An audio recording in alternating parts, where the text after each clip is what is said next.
All right, problem number one, let's solve this. So, if you have a Tactrix, you know that the Obd port is right here. And look how close it is to your pedals. Well, let me explain something. I've broken these. In fact, I've got two because I broke the USB port off of this one. So this one I use strictly for data logging to an SD card. So sometimes I have it sitting down here while I'm driving to log. And I've kicked it before, which is not good. So problem number one, we want to move this. This is not where I want it. This is where all cars pretty much have their Obd2 ports, but it's just not the way I like it. So let's solve that problem, and let's solve another problem. Let me show you it next. All right, and here's problem number two. We've got a big gaping opening around our IRP shifter, which I've shown you guys this before, and you can probably see I've already started to mod the opening, but now I'm going to show you what I'm going to do to close this thing off so that stuff doesn't fall down there as easily. And I found a way to do this using a technology I'm going to show you in a second, which I'm sure most of you have heard about by now, I hope.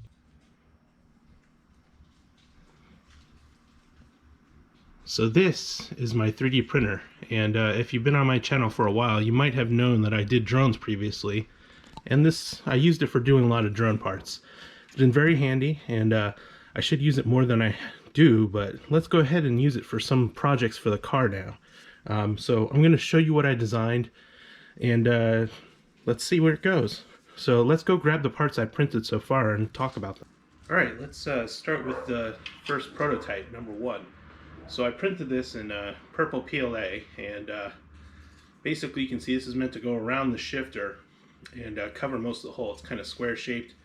It's got a little bit of curvature here, but this was my first prototype, just to check and see if my model is right. I did this in 360 Fusion, which is a CAD program if you don't know about it, and I printed it out and put it in there. Now, the problem with doing things in PLA, especially if you're going to use them in a car, is they're not very good in heat. They warp in the sunlight, basically. So, I mean, you can kind of see this one's already kind of warped, and I had this in the car for one day, and it warped like that. So after I did that and made sure it fit, well, I got the bright idea that let's add the Obd2 port. So go ahead and grab a Tactrix. You can see I've kind of used this extra area back here to make, well, that's part of the problem. So I didn't measure this right, and so my Tactrix doesn't quite fit in there. But what I was going to do is put a remote Obd2 port cable and run it out to the shifter console. You can also see I took some time to kind of make it a little cooler. Add some reinforcement ribs, just kind of stylize it a little bit so it's just not plain Jane. So anyways, you'll notice that this is not printed in the same material as the other piece I just showed. This is actually printed in nylon by a HP Jet Fusion printer from Shapeways. And the reason I did this was because, like I said, the other part doesn't stand up to heat. These do. These are totally printed, completely different from FDM.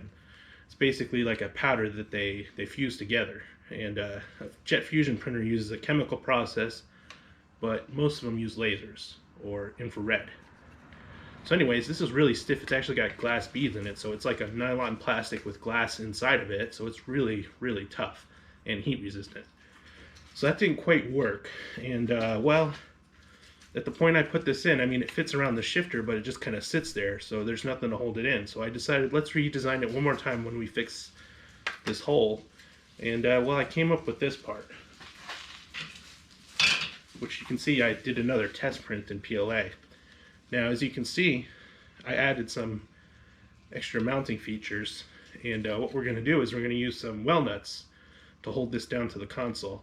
And then this time, my Tactrix does fit inside the hole. So, this has been test fitted. It came out good, it works. And now we're on to version finale. Again, printed in nylon. PA12, glass beaded, so this is very tough. And you can see I've got my Obd2 extension cable, and my Tactrix plugs in nice and solid, so it's no longer going to be on the floor. That's going to be really cool. Now you can see the well nuts. These are going to go into the console, and also I've got this really nice hardware which I bought for motorcycle fairings. And these are basically meant to hold the fairings on a motorcycle. They're just kind of aluminum and anodized. I got black, which is kind of boring, but you know what? I kind of like the stealth look. The whole car is kind of going stealth, so that's what we did. So let's go put this in there and run the cable to the Obd2 port and be done with it, and see what it looks like with the finished product.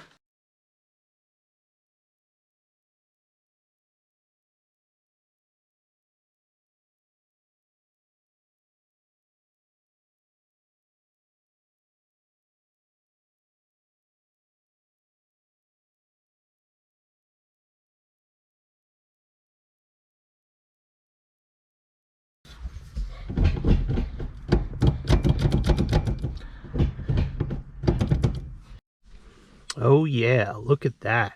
It looks so good. I like how the hardware matches the shifter. I could have went with purple or gold or some other color, but it looks really good. And as you can see, it closes off that space nice. And of course, our Tactrix cable will now plug in here.